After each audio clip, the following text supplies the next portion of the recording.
Hi, I'm Ann-Louise Howard, a PhD candidate and researcher at Concordia University. If you're watching this video, it means you're interested in learning more about becoming a participant in my research on women engineers' experience of suffering in the workplace. It saddens me to know that you've suffered, but I'm gratified that you might be interested in helping break the silence that surrounds such experiences. I want to tell you a little bit about myself, how I've defined suffering in the workplace for this research study, what's involved if you do participate, and what to do next if you're still interested in being part of this study. First of all, I studied engineering and graduated in 1991. I went on to work in the field of engineering, later became a program manager, and eventually left the field to be an ethics officer and internal organizational development consultant and university lecturer, all while studying organizations as human systems. Early in my work as an engineer, I experienced suffering, and it had a profound impact on me and on my life. Since then, I've been fascinated with the work environment and how it impacts employees.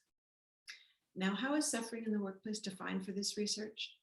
Since this is a very understudied topic, I came up with a tentative definition.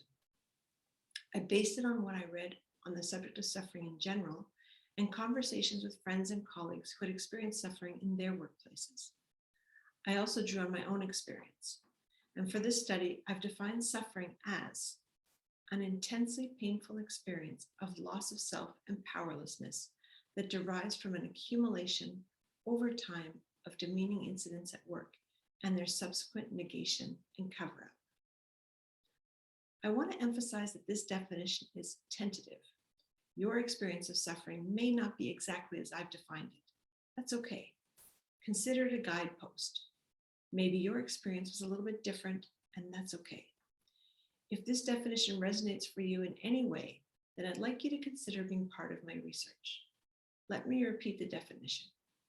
An intensely painful experience of loss of self and powerlessness that derives from an accumulation over time of demeaning incidents at work and their subsequent negation and cover-up. If you want to be part of my research, then let me tell you what's involved once you consent to participate. First, I'm going to ask you to write about an experience you've had, and I'll give you explicit instructions for that. Once that's done and I've had a chance to read it, I'm going to interview you. In fact, I may interview you up to 3 times, and each time for up to 2 hours. So it's quite an in-depth exploration of your experience, and you need to be willing and ready to do that exploration with me. That's why it's important that you haven't been in the work context where you've suffered for at least a year to participate in this research. It's also important that I protect your confidentiality rigorously, and you'll learn much more about that should you become a participant. If, after watching this video, you're still interested in participating in this research, I'm asking you to first fill in a survey. The link can be found in the social media post that led you here. In the survey, I'm asking 2 main types of questions. The first type of questions is related to your eligibility to be part of the study, and the second type of questions is to learn more about you so that I can recruit a group of people who together have a broad range of experiences.